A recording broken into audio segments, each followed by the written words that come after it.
Nung hawak nyo na ho yung complaint, kaya hindi yung buong impormasyon tungkol sa kaso, paano nyo ho ito binalidate? At ano ho ang na-discover ninyo upon validation? Nalaman nga natin dito sa validation na talagang ito talaga yung modus niya. Kunwari lang na legal yung transaction nyo, pero paulit-ulit yung gagawin to sa iba-ibang tao. Pagkatapos nyo hong makumpirma sa validation kung ano man yung kalokohan dito, attorney, ano na po ang sunod na naging hakbang ng NBI? Nag-set na tayo ng entrapment kasi mayroon na naman siyang isang ino-operan, 700,000, 2 years. So, doon na natin sinet yung entrapment. October 3, 2024, kasama ang resibo, nagsagawa ng entrapment operation ng NBI. Bali, ang mechanics lang, meron dalawang undercover na agent na sasama sa pusher natin. Kapag nakapagbayad na, doon na tayo magbibigay ng pre-arrange signal natin. Pagdating sa apartment complex, walang kamalay-malay si Marites na minamanmanan na pala siya ng otoridad at ng resibo. Nagkaroon muna ng house tour sa unit na inaalok nilang isang tira. Mismo ang inireklamong si Marites ang tumanggap ng marked money. Money po yan. Meron silang body-worn camera.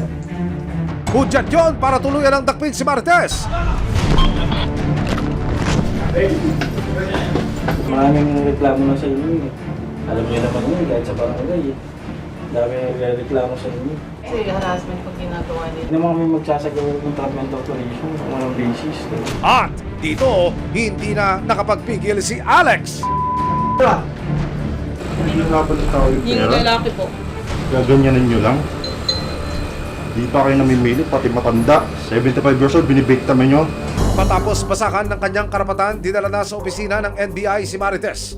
Kasama ang dalawa pang di umano'y ahente at caretaker kuno nakasabwat sa mga transaksyon. Nakakarap sila sa kasong estafa. Nakapanayam din ng resibo si Marites pero itinanggi niya ang paratang na isa raw siyang scammer. Actually, may mga nagdemanda sa akin regarding that. Hindi lang ito nangyari ito. Meron na nagdemanda. And then, now, meron talaga ako mga recently na naging sanglatira. Hindi lang kasi natuloy kasi nung pag napabalitaan nila sa barangay yung nangyayari nung last na mga previous kong mga nangyari, nawawalan sila ng gana. Makalipas ang mahigit isang taon, nakalaya si Marites Biteng matapos i-dismiss ang kasong estafa na isinampa laban sa kanya. Sa dismissal order ng Prosecutor's Office na nakuha ng resibo mula sa NBI, mas kinilala ng Prosecutor's Office na civil liability ang hindi raw pagsunod ng akusado sa kasunduan. Kaya dismiss ang kasong kriminal laban kanila Biteng at dalawa pa niyang kasamahan. Pero nakalaya man si Marites. Hindi papayag ang iba pang mga biktima na hindi niya pagbayaran ang mga ginawa niya di umanong panloloko sa kanila. Nito lang nakaraang linggo, binalikan ng resibo ang barangay na nakasasakop sa apartment complex ni Marites. Ayon sa kapitan ng barangay, hindi pa rin daw tumitigil ang ilang mga biktima na nagreklamo laban kay Marites. Eto, yung mga nagreklamo na ating natanggap na hindi yata na-settle. Kasi yung iba ron, pagkasundo na ron sa halaga na pwedeng ibigay sa kanila. Pero yung iba, inilaban nila. May 1 million yata yung meron naman, parang 250,000. Pinuntakan din ng resibo ang apartment complex na paulit-ulit di umanong isinanglatira noon ni Marites. Pero naibenta na raw ito at wala na rin ang mga dating nakatirang tenant. Sinasarahan na yung gate, nilalagyan na ng harang, mga board up, mga bakal, at nagpapasok na sila ngayon ng mga gamit ng nakabili. Mga bakal, siguro for demolition purposes na o yung pagbabago ng building. Nakanap ng resibo ang ilan sa mga huling tenant na tumira sa apartment complex.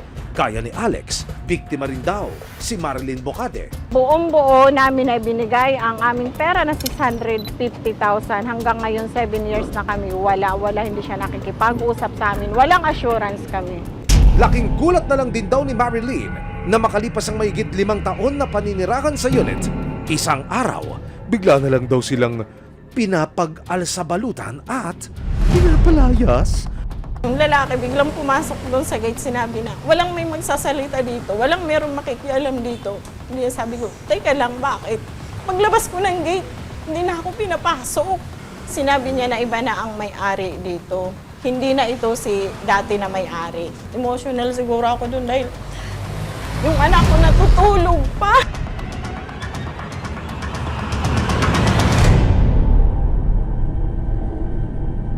Dahil sa nangyari, napilitang maghanap ng malilipatang apartment unit si Marilyn.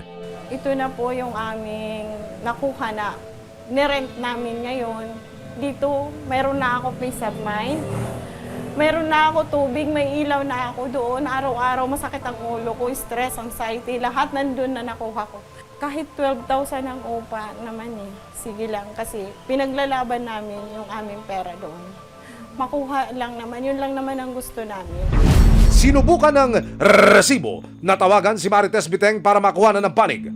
Pero ayon sa kanya, hindi na raw siya magpapaunlak at sa korte na lang daw niya haharapin ang anumang reklamo. Nito lang November 12, sa payo ng abogado mula sa Public Attorney's Office ng Taguig City, maaaring subukan ni Marilyn na magsampa ng civil case sa Small Claims Court laban kay Biteng para mabawi ang 650,000 pesos na kanya raw ipinagkatiwala. Naging mailap man daw ang hustisya sa naunang criminal case na isinampa noon, ito na raw ang nakikita niyang paraan para mapanagot si Marites. Hindi namin nahayaan na hindi kami makakakuha kay Biteng o di kami makakasingil. Dahil pinaghirapan namin to lahat ng pera, pinuhunan to, lahat ng grupo namin, may loan, mayroon utang, lahat kami. Pero ngayon, nagsisimula na kami. Ito na. Nakakakita ako ng pag-asa. Para sa mga iba pang biktima umano tulad ni Marilyn, hanggat may mga resibo, tuloy ang laban.